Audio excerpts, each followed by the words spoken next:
মোদিকে ক্ষমতা থেকে নামিয়ে আমরা ভারতে ইসলামী পতাকা উদ্দিন করবো ইনশাআল্লাহ।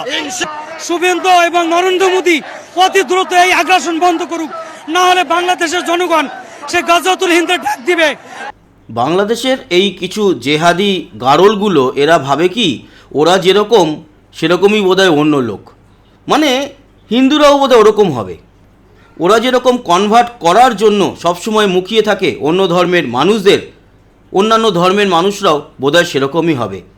হিন্দু ধর্মের কোনো লোক চায়ই না যে হিন্দু ধর্মে অন্য কোনো ধর্ম থেকে আসুক কনভার্ট হয়ে, না, একদমই নয়, কোনো প্রয়োজন নেই।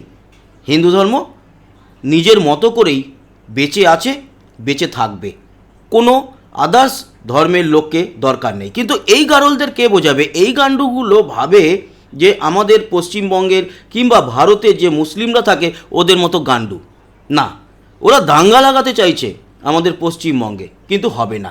মিথ্যা খবর, মিথ্যা একটা আন্দোলন তারা করছে, নেমে পড়েছে আন্দোলনে। আসলে ওদের দেশটা একটা আন্দোলনের দেশ। কীরকম আমি আপনাদের জানিয়ে রাখি, চা খেতে খেতে কেউ বলল আজকে কোনো কিছু আমরা পাচ্ছি না, জানিস তো কী নিয়ে আন্দোলন করা যায়?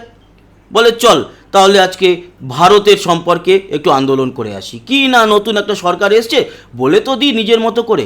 কি বলেছে শুনুন এবং একটু ছেঁড়া কাটাও করি বিষয়গুলো নিয়ে। শুভেন্দু অধিকারী নির্বাচনে বিজয় হওয়ার পর মুসলমানদেরকে জয় শ্রীরাম বলতে বাধ্য করছে। মোদিকে ক্ষমতা থেকে নামিয়ে আমরা ভারতে ইসলামী পতাকা উদ্দিন করবো ইনশাআল্লাহ। শুভেন্দু এবং নরেন্দ্র মোদী অতি দ্রুত এই আগ্রাসন বন্ধ করুক, না হলে বাংলাদেশের জনগণ সে গাজাতুল হিন্দের ডাক দিবে, ভারতকে স্বাধীন করে টুকরো টুকরো করে দেবে ইনশাআল্লাহ। এত বড় ক্ষমতা, হ্যাঁ? আর কোথায় কোথায় দেখেছেন যে কোনো হিন্দু গিয়ে কোনো মুসলিমকে জয় শ্রীরাম বলতে বাধ্য করাচ্ছে? দেখেছেন? আপনারা তো রাস্তায় বেরিয়ে গেলেন।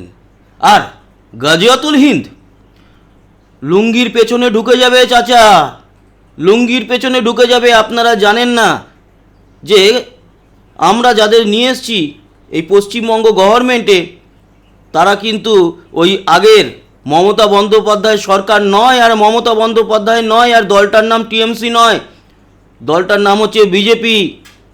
পুরো হুড়কো মেরে রেখে দেবে, একটু চুপচাপ থাকুন কয়েকদিন।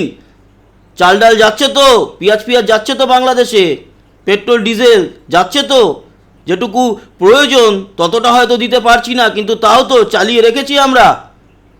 লুঙ্গির তলায় হুড়কো চলে যাবে, একটু চুপচাপ থাকুন কিছুদিন, বেশি বাড়াবাড়ি করবেন না। আর আপনারা যেটা ছক করছেন যে এখানে দাঙ্গা লাগাবেন, আপনারা কিচ্ছু ছিঁড়তে পারবেন না, কিচ্ছু ছিঁড়তে পারবেন না। আপনাদের অকাত নেই, কোনো অকাত নেই আপনাদের। আর কি বিশ্বাস মুসলমানদের উপর হামলা করা হচ্ছে, আমাদের মুসলমান ভাইদের পক্ষে আমরা আছি। আমরা এই শোন হারামির বাচ্চারা, এখানে কোনো মুসলমানের উপরে আঘাত হানা হয়নি, হামলাও করা হয়নি, ঠিক আছে? এটা তোদের বাংলাদেশ নয়, এটা ভারতবর্ষ, যেখান থেকে জন্মেছিলি রে তোরা হারামজাদা। যদিও তোরা তো পাকিস্তানের পেট চিরে বেরিয়েছিস, আবার ভারত থেকে, ভারত 2 সন্তান দিয়েছে, একটা সন্তান দিয়েছে, সেখান থেকে আবার তোরা আলাদা হয়েছিস। তাই তোদের মানসিকতা ওই পাকিস্তানিদের মতো ছিল, আছে, থাকবে, তোরা কোনোদিন শুধরাবি না। তবে এখন বলছি শুধরে যা, শুধরে যা। সময়টা তোদের ক্ষেত্রে খুব খারাপ চলছে। তোদের এই বাংলাদেশটা থাকবে কি না এ নিয়ে সন্দেহ আছে, কিন্তু আগামী দিনে বাড়াবাড়ি বেশি করিস না, চুপচাপ থাক। কেন কুচিয়ে ঘা করছিস? তোদের অকাত তোরা নিজেরা জানিস, তার সত্ত্বেও যে রাস্তায় বেরিয়ে দালালিগুলো করিস, এগুলো ভুল করছিস। শুধরে যা, বারবার ওয়ার্নিং দেওয়া হচ্ছে। এখানে যেরকম শুধরানোর ব্যবস্থা হচ্ছে, তোরাও কিন্তু আওতার মধ্যেই এসে গেছিস, এবার শুধরে যা। জীবন দিব, ভারত অভিমুখে মুফতি আমির মতো লং মার্চ করব, প্রতিবাদ করব। ভারতের নির্বাচনের পর আমরা যে দেখতে পাচ্ছি যে পশ্চিমবঙ্গে শুভেন্দু অধিকারী নির্বাচনে বিজয় হওয়ার পর উগ্র হিন্দুবাদীরা মুসলমানদের উপর এমন আক্রমণ শুরু করেছে। নিজেদের চেহারাগুলো একবার আয়নায় গিয়ে দেখ, উগ্র হিন্দুবাদী বলছিস, আর তোরা কি দেখ, একবার নিজেদের চেহারাগুলো গিয়ে আয়নার মধ্যে দেখ, গিয়ে দেখে তারপরে এই কমেন্টসটা কর। উগ্র কাদের লাগছে? কাদেরকে দেখতে জঙ্গিদের মতো লাগছে? কাদেরকে দেখলে সাধারণ ভদ্র মানুষরা ভয় পাবে? একজন হিন্দুকে নাকি তোদের এই জঙ্গিদেরকে? দেখ একবার, এই তো ছবিটা আমি স্টিল করে রেখেছি, একবার দেখ গিয়ে। নিজেদের ভিডিও নিজেরাই এখানে পজ মেরে রেখেছি, দেখ কাদেরকে জঙ্গি লাগছে দেখতে। তোরা আবার অন্যকে বলছিস আসলে তোরা জঙ্গি, তোরা অন্যদেরও তাই মনে করিস। একজন চোর অন্যকেও, ভদ্র মানুষকেও চোর মনে করে। তোরা যেরকম, তোরা অন্য মানুষকে সেরকম মনে করিস। আর যেই বিষয়গুলো বলছিস একটা প্রমাণ দেখা না, আছে হিম্মত। কথায় আছে না, বাল ছেঁড়ার ক্ষমতা নেই, খই খাওয়ার রাক্ষস, তোরা হচ্ছিস সেই। তোদের কিচ্ছু ছেঁড়ার ক্ষমতা নেই রে বাবু।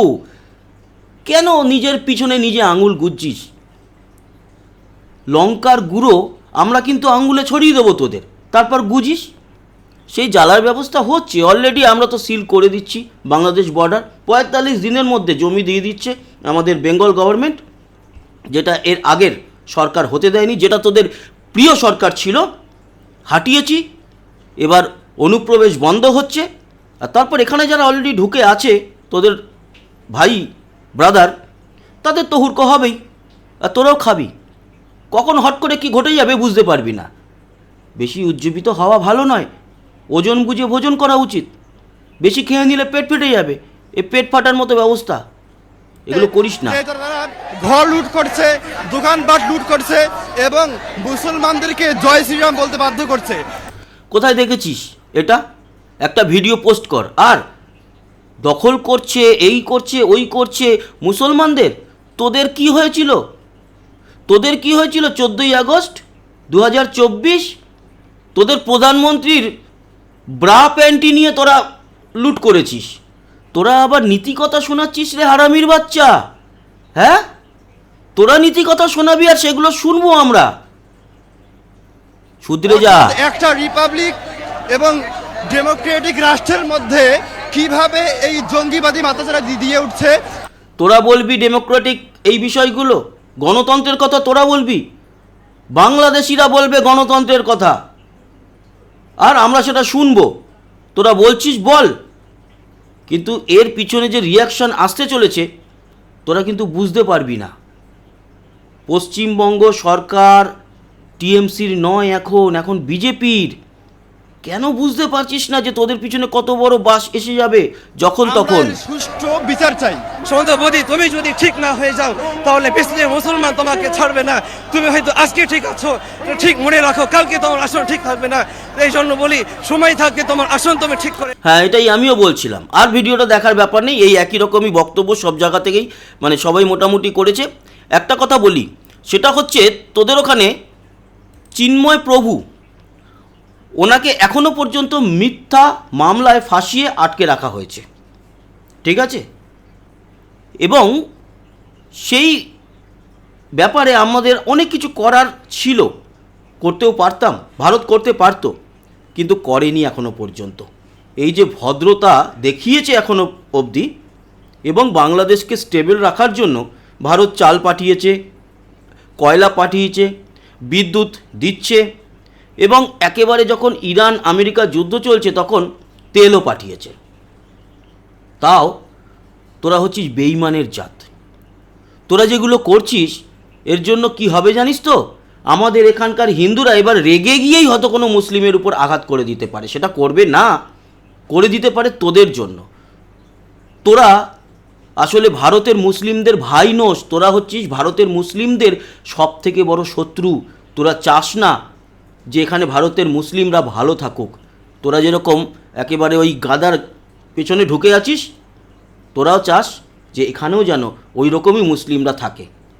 কিন্তু এটা ভারতবর্ষ, তোরা কিচ্ছু করতে পারবি না। আর এই ধরনের তোরা যত বলতে থাকবি, আমরাও সেই নিয়ে ভিডিও বানিয়ে তোদের পেছন মারতে থাকবো। যদিও তোরা তো মাদ্রাসাতেই এই পেছন মারাগুলো অভ্যাস হয়ে যায়, তোদের পেছন মারলেও তোদের কিছু এসে যায় না। কারণ ওই যে কথায় আছে না, এমন পেছন মারান মারছে কখন যে বেগ আসে টের পাই না। তোদের অবস্থা ওই।